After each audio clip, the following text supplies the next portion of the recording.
C'est l'heure des informations sur la télévision nationale. Bonjour à tous et bienvenue. Dans les titres de l'actualité, rendez-vous hebdomadaire des membres du gouvernement, le Conseil des ministres amorce une nouvelle ère pour les artisans béninois à travers le volet formation du projet Arche. On fera le point.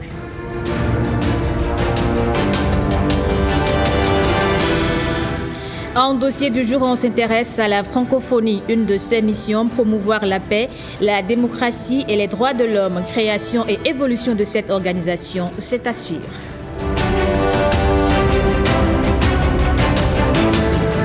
Et puis une pierre deux coups pour l'artiste béninoise Angélique Kidjo. À la Sainte-Chapelle de Paris, elle a donné un concert exceptionnel à l'occasion de ses 40 ans de carrière et de week-end d'ouverture de l'exposition Révélation art contemporain du Bénin.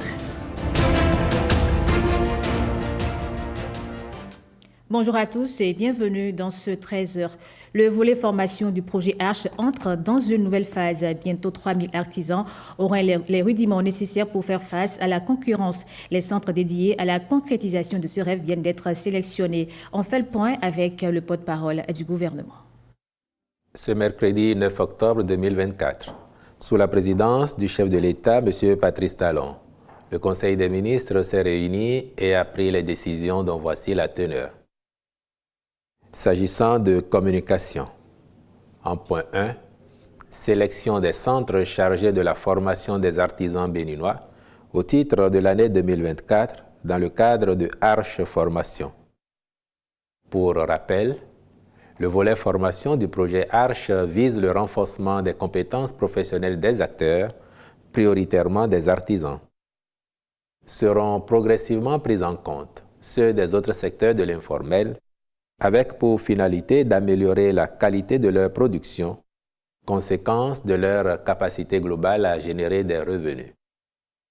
À cet effet, pour pallier la rareté et l'inadéquation des centres de formation, ainsi que l'insuffisance de formateurs qualifiés dans les domaines définis comme prioritaires, il a été procédé en 2023 à la préqualification de certains d'entre eux, ce qui a permis de former 1720 artisans.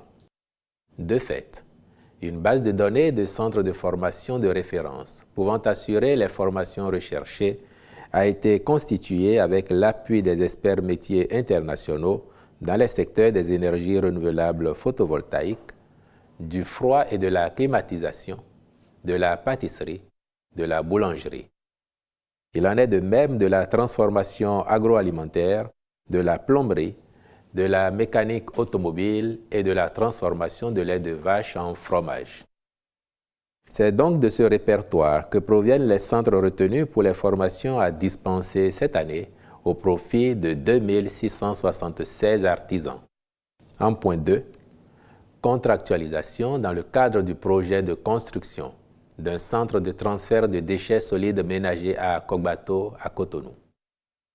Le dit centre est un sous-projet du programme d'assainissement pluvial de la ville, dont l'exécution nécessite la réalisation d'une mission complète d'avant-projet sommaire, d'avant-projet détaillé, d'élaboration du dossier d'appel d'offres, ainsi que du contrôle et de la supervision des travaux de sa construction, compte non tenu de la réalisation d'une étude d'impact environnemental et social.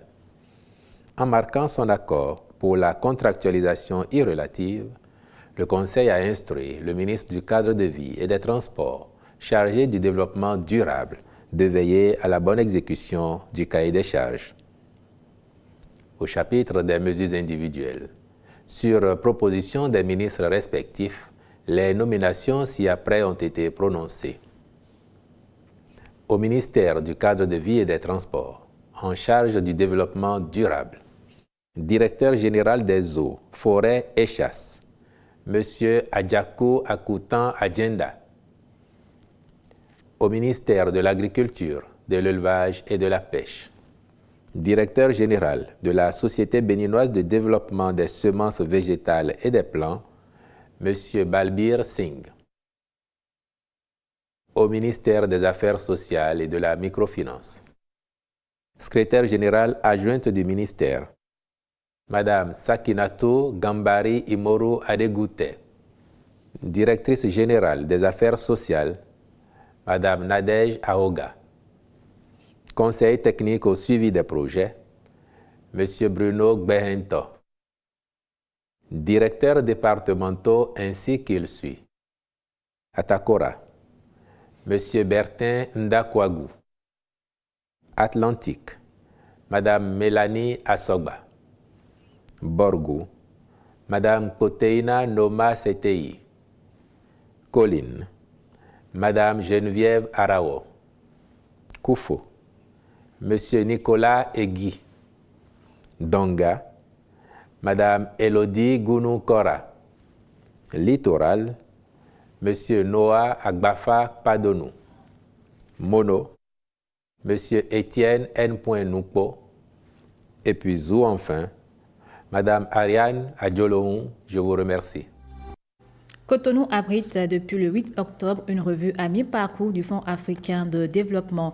Les travaux visent à évaluer les progrès réalisés dans le cadre de la 16e reconstitution de l'organisation. À la cérémonie officielle d'ouverture, Marcel Arrossi et Igor Ayosso. Je suis très fier d'annoncer ici, au nom du président Talon, que le Bénin fera une contribution nationale de 2 millions de dollars pour la prochaine reconstruction. Toujours dans un rôle de premier plan, en vue de l'édification d'un avenir prospère pour tout un continent. Cette promesse de contribution bien accueillie dans cette salle du Sofitel Cotonou Marina Hotel est une nouvelle preuve concrète de l'engagement du Bénin à s'impliquer de façon active dans les initiatives de développement régional. Voilà qui souligne l'importance de la solidarité entre pays africains pour garantir le succès des projets financés par le FAD, Fonds africain de développement. Le FAD est un instrument tellement cher aux yeux du président Talon que dès 2016, quand il m'a confié la charge du portefeuille de l'économie et des finances, l'un des objectifs était de faire en sorte que nous puissions utiliser l'instrument FAD sous forme de garantie et lever de l'argent et faire l'effet de levier. Et là, on voit une organisation résiliente, capable de se réajuster très vite. Et ça veut dire que vraiment l'avenir est radieux pour nos pays. Il suffit maintenant que chacun, dans son pays, fasse preuve de rigueur au travail, de sérieux, de transparence, et on devrait y arriver. L'exercice qui se déroule à Cotonou marque une étape cruciale dans l'évaluation des performances du FAD et l'impact de ses investissements sur le développement socio-économique en Afrique. La revue souligne des progrès encourageants dans plusieurs secteurs clés et permet d'envisager des ajustements stratégiques pour optimiser les ressources allouées au projet. Lorsque j'ai été élu pour la première fois président du groupe de la Banque africaine de développement en 2015, j'ai immédiatement pris sur moi la responsabilité de devenir le porte-parole des pays FAD. Il était très clair pour moi qu'avec 37 pays à faible revenu qui comptent sur les ressources de FAD, les efforts pour accélérer le développement de l'Afrique et son inclusivité dépendent de la façon dont nous soutenons le pays FAD. Et nos efforts portent leurs fruits.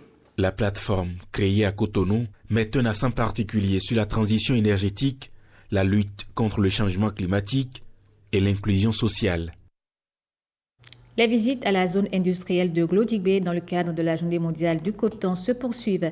Une délégation de la FIFA et de l'Organisation mondiale du commerce était sur les lieux. Les installations modernes de la zone ont-elles la capacité de répondre aux futures commandes de maillots de la FIFA? Igor Ayosso et Amandine Anyamboussou nous en parlent. À partir de janvier 2025, les pays du C4+ vont recevoir leur première commande de maillots 100% Made in Africa. Une annonce faite par le président de la FIFA lors de la cérémonie d'ouverture de la Journée mondiale du coton à Cotonou le 7 octobre dernier. Des maillots destinés à équiper les équipes pour la Coupe du Monde et d'autres compétitions de la FIFA. Grâce au pouvoir du football, le sport le plus populaire au monde, nous espérons contribuer au développement de chaînes de valeur modernes et durables dans toute l'Afrique de l'Ouest en ce qui concerne la transformation du coton en textile. Notre soutien passe par des mesures concrètes. C'est ainsi qu'à partir de janvier, nous commencerons à produire des kits destiné aux élèves et aux enseignants à travers toute l'Afrique dans le cadre du programme Football for Schools de la FIFA. C'est donc pour voir l'aptitude du Bénin à honorer son engagement qu'une délégation de la FIFA, de la directrice générale de l'Organisation mondiale du commerce, ainsi que des ministres des pays du C4 plus la Côte d'Ivoire ont visité la zone industrielle de Glodjigbe, une descente pour évaluer les capacités industrielles du Bénin à soutenir la croissance de la filière coton dans la région. Après la visite guidée de quelques usines, dont celle intégrée de textile et son centre de formation, la directrice de l'OMC, Ngozi Okonjo Iweala et sa suite ont félicité le gouvernement pour la qualité exceptionnelle du coton et les capacités de production de vêtements dans la zone industrielle. Il faut rappeler que la Fédération internationale de football association et l'Organisation mondiale du commerce ont scellé en 2022 un partenariat pour valoriser la filière coton dans les pays producteurs africains. Ce partenariat pour le coton a pour ambition d'utiliser la visibilité mondiale du football pour promouvoir les produits issus du coton africain tout en soutenant les producteurs locaux.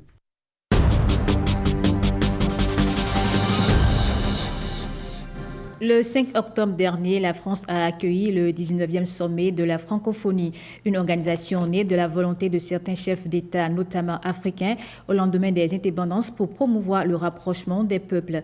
Dans l'élément qui va suivre, William Aguiar nous rappelle le contexte de création de l'organisation et son évolution dans le temps.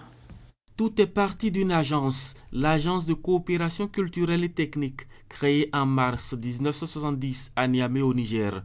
À l'initiative, 4 hommes de culture, le Sénégalais Léopold Sédar Senghor, le Nigérien Amani Diori, Habib Bourguiba de la Tunisie et le prince Norodom Sihanouk du Cambodge. Ils avaient pour ambition de faire de la langue française un instrument de promotion de la culture linguistique et du rapprochement des peuples. C'est l'ensemble des pays de l'Afrique indépendante qui voulaient se retrouver pour construire une organisation dans laquelle ils se retrouveront pour discuter ensemble de ce qu'ils peuvent faire pour construire le continent.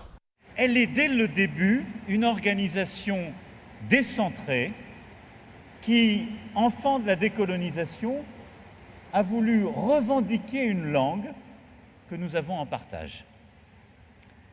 C'est pourquoi la langue française ne cesse de se constituer en francophonie aussi en se dotant de ses propres outils, en se structurant, en bâtissant un rayonnement qui lui est propre. S'unir pour construire ensemble le développement entre pays ayant en partage la langue française. L'objectif premier de cette organisation, au départ associative, qui a connu des mutations dans le temps. La première, l'une des plus importantes, est la tenue en 1986 du tout premier sommet des chefs d'État de l'organisation. C'est sous Mitterrand que l'on a accepté finalement l'idée des sommets, c'est-à-dire là où finalement ce sont les chefs d'État qui se retrouvent pour décider ensemble de ce que tous les pays peuvent faire. Sinon, au départ, c'était la réunion des ministres spécialisés. L'Agence de coopération culturelle et technique change de dénomination et devient Organisation internationale de la francophonie et ne regroupe plus essentiellement les pays ayant en partage la langue française. Non, la francophonie n'est pas un repli sur soi contre l'anglais. C'est tout le contraire. C'est une communauté qui promeut la langue française dans la diversité linguistique qui caractérise notre monde aujourd'hui, donc le multilinguisme sur la scène internationale. Et non, la francophonie n'est pas la France-Afrique. Elle n'est pas seulement hexagonale et ou africaine, elle est mondiale. Au-delà de la diversité culturelle et linguistique qu'elle promeut, la francophonie travaille à l'enracinement de la démocratie, la bonne gouvernance et les droits de l'homme. Elle intervient dans tous les secteurs de développement avec une particularité, impacter directement les populations. Elle est financée par les cotisations de ses membres avec quelques grands contributeurs comme le Canada, la Belgique et la France.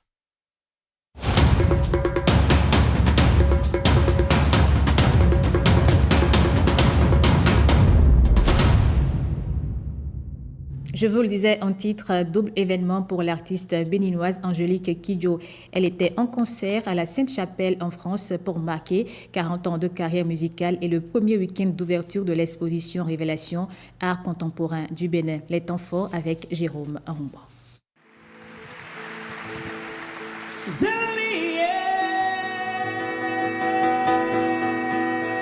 Angélique Kidjo, la star béninoise de la musique, revisite ses 40 ans de carrière. Ce concert qui se tient ici, à la Sainte-Chapelle, à Paris, s'inscrit dans le cadre de l'exposition Révélation Art contemporain du Bénin.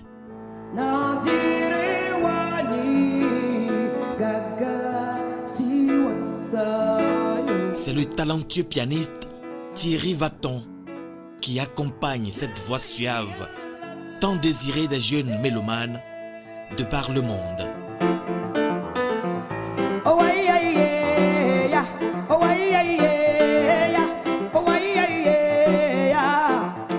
Dans cet univers coloré, élégant et de haute classe, la reine incontestée de la musique africaine a tenu en haleine un public responsable par ses grands succès.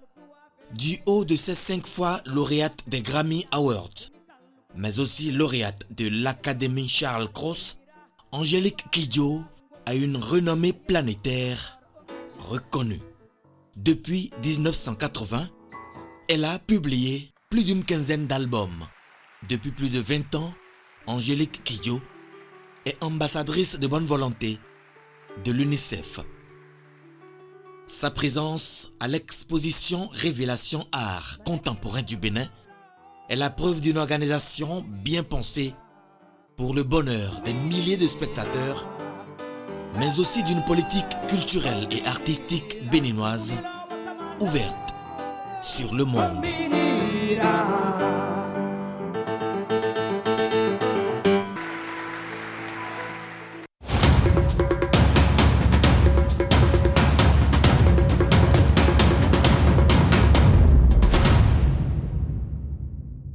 Le Centre culturel chinois de Cotonou a organisé une conférence débat suivie d'un panel sur le thème « Influence mutuelle entre la culture chinoise et la culture béninoise ». L'occasion a été offerte à un sinologue et à des sinophiles de démontrer comment les deux peuples s'imbriquent par leur culture. Igor Ayosso et Patrick Diosso.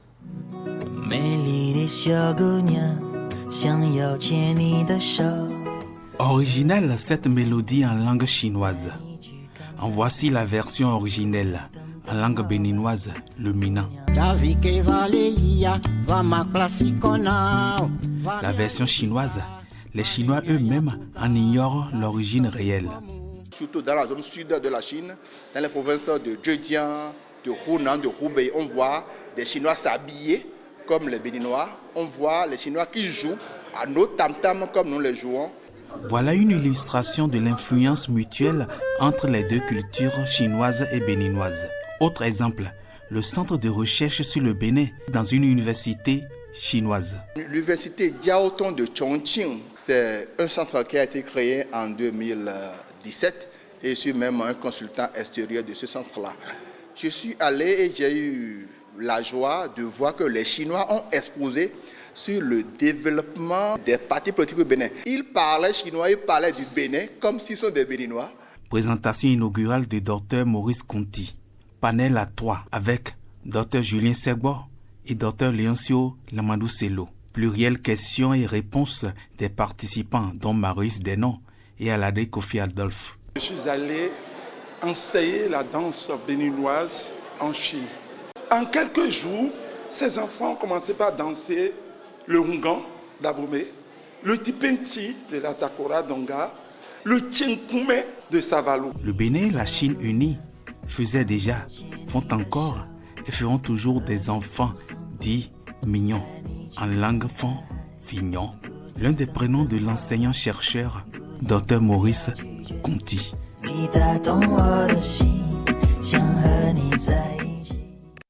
Dans le reste de l'actualité, une journée organisée pour partager les bonnes initiatives qui peuvent contribuer à améliorer la santé du nouveau-né et éviter la mortalité néonatale. Cotonou a abrité la rencontre internationale initiée par une fondation italienne à mission caritative dans le domaine de la santé. Le point avec Brice Thibozo et Patrick Tiosso.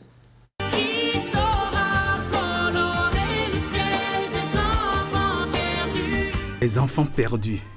Ici, ce sont les 6400 bébés décédés chaque jour en l'an 2021 dans le monde entier. C'est le rapport 2022 du groupe Interagence des Nations Unies pour l'estimation de la mortalité infantile, UNIJME. Des statistiques plus massives qu'une massue. Massimo Salvatorio fait partie de ceux qui pensent au maximum salvateur à exécuter pour sauver, garder et sauvegarder les nourrissons, surtout africains. 90% de les morts là sont dues à des raisons qui sont évitables et la majorité des mortalités c'est ici en Afrique et en Asie. On pourra réduire la mortalité du nouveau-né et ça demande vraiment l'effort de tout le monde. Gouvernement, bailleurs de fonds, les acteurs privés comme la Fondation Kiesi. La Fondation Kiesi, organisation philanthropique, promeut l'accès aux soins de qualité pour des patients affectés, entre autres, par des maladies néonatales. Améliorer la santé des nouveau-nés par des partages de bonnes pratiques. C'est le but de la journée d'échange institutionnel. De l'Italie au Bénin, en passant par le Burkina Faso, le Burundi, la Côte d'Ivoire, la République centrafricaine, le Sénégal et le Togo. Même le colonel surnommé Dr Chouko tire à boulet rouge sur les mauvaises pratiques et tire la sonnette d'alarme. Le meilleur chemin lorsque nous sommes sur la terre, c'est d'aller de nous-mêmes à nous-mêmes en passant par les autres. Si nous allons de nous-mêmes à nous-mêmes en passant par les autres, tout est possible. Cette rencontre d'échange institutionnel fait de Cotonou, en une journée, la capitale de la lutte contre la mortalité néonatale. Une sinistre précocité qu'on ne saurait aimer. Les populations des 6 communes du département de la Liborie ont célébré ce mardi à Garou, dans la commune de Malanville, la journée internationale de l'alphabétisation. Elle vise à rappeler l'importance de l'alphabétisation pour une société plus instruite, pacifique et durable. Le préfet de la Liborie et plusieurs autres personnalités ont répondu présents. Le point avec Osenia Deleke et Judica Elaine. C'est à travers des chants de danse, d'animations folkloriques et de toutes couleurs que les populations des 6 communes du département de la Liborie célèbrent ici à Garou la journée internationale de l'alphabétisation édition 2024. Nous-mêmes qui avons été à l'école, il est absolument indispensable que nous nous alphabétisions dans nos langues nationales. Parce que tout développement n'est possible que lorsque l'on acquiert le savoir de sa langue, savoir lire et écrire sa langue maternelle. Promouvoir l'éducation multilingue, l'alphabétisation pour la compréhension mutuelle et la paix. C'est le thème retenu cette année pour la commémoration de cette journée dans cette localité. Ce thème révèle une fois encore que l'alphabétisation va bien au-delà de la simple acquisition de compétences en lecture, écriture et calcul. Elle est un outil puissant pour renforcer la cohésion sociale, promouvoir la diversité linguistique et culturelle et surtout encourager une coexistence pacifique au sein de nos communautés. Nous devons continuer à multiplier les centres d'alphabétisation, renforcer la formation des facilitateurs et superviseurs et développer les contenus adaptés aux réalités locales et aux métiers des bénéficiaires. Aujourd'hui, je vais rendre hommage à toutes les initiatives locales qui œuvrent en faveur de l'alphabétisation. Pour les acteurs, la célébration de la journée internationale de l'alphabétisation est une occasion pour donner un état des lieux, des actions déjà entreprises et pour identifier ensemble les défis qui restent à relever tant au niveau local qu'au niveau national dans le sous-secteur de l'alphabétisation. L'Université nationale des sciences, technologies, ingénierie et mathématiques d'Abomey accueille les travaux du 2e colloque scientifique international. Les participants sont invités à définir de nouvelles stratégies de recherche en améliorant les méthodologies et les techniques de communication scientifique. Objectif, renforcer les collaborations entre universitaires, industriels et acteurs de la valorisation de la recherche. Pierrette Adayossi. La recherche scientifique et les innovations technologiques pour un développement durable, c'est le thème de ce 2e rendez-vous scientifique international. L'ambition est de faire de l'UNSTIM un pôle d'excellence en matière de production scientifique, d'innovation technologique et de valorisation des résultats de recherche. Notre ambition est de promouvoir une culture de la recherche et de l'innovation parmi nos enseignants, nos doctorants et nos étudiants mémorants. Il s'agit pour nous de stimuler davantage la production scientifique de qualité, de valoriser le savoir endogène, d'aller puiser dans nos tréfonds, dans nos villages, les ressources, les ramener au laboratoire, les expérimenter, retourner encore dans nos villages pour le partage et le retour sur expérience. Nous devons aussi stimuler davantage la propriété intellectuelle et promouvoir le label Made in Benin. Et donc, pour cela, il faut créer un écosystème favorable à l'entrepreneuriat. Cet écosystème qui doit s'appuyer sur 4 piliers. Il y a l'échelle laboratoire, il y a les Fab Labs, l'incubateur, et puis il y a le technoparc qui va permettre aux étudiants de développer leur talent. Parce que c'est ça, et c'est un plaidoyer que je fais, d'investir dans la jeunesse, créer des systèmes qui permettent aux jeunes d'avoir accès au financement. Pour moi, c'est vraiment cela l'avenir. Au menu de ce 2e colloque qui réunit enseignants-chercheurs, étudiants et industriels du Bénin et de la sous-région, des ateliers de communication scientifique, des expositions de réalisation pratique et d'innovation technologique. Les travaux durent 4 jours. Rentrée judiciaire 2024-2025 à la Cour d'appel de Parakou. C'était 2 jours consacrés à des échanges thématiques et à la grande audience solennelle. Le point avec Kolaolé et Biao. Le tribunal de première instance de Parakou a enregistré 2133 dossiers. Occasion solennelle de compte-rendu de travail abattu une année durant et d'annonce de perspectives pour l'année qui suit. La Cour d'appel de Parakou sacrifie à la tradition de la rentrée judiciaire 2024-2025. La rentrée judiciaire, c'est un rituel sacramentel. Il s'agit d'une audience solennelle, au cours de laquelle la compagnie judiciaire est invitée, tous les acteurs de la justice, y compris les justiciables, sont invités pour un compte-rendu. Cette rentrée est placée sous le thème « Le système de l'intelligence artificielle et le service public de la justice, enjeux et perspectives ». D'une délinquance qui explose avec l'émergence de nouvelles incriminations, d'une abondance des conflits sociaux, tout ceci sous le joug du respect du délai raisonnable, l'importance de l'introduction de l'intelligence artificielle dans le secteur de la justice n'est plus à démontrer. Mais elle ne doit jamais se substituer à l'appréciation humaine. L'intelligence humaine étant, à notre sens, moins rapide, moins pratique, mais toujours de plus grande qualité que l'intelligence artificielle. Toutes les réflexions faites tendent à conclure que non. Quoique cette technologie, nous devons l'appréhender avec mesure et prudence.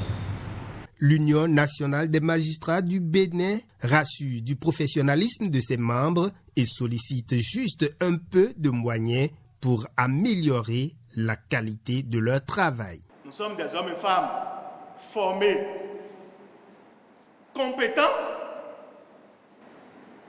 Il nous faut nous donner des moyens. Au lendemain de cette cérémonie, les salles des audiences des cours et tribunaux du ressort de la Cour d'appel de Parakou ouvrent de nouveau leurs portes.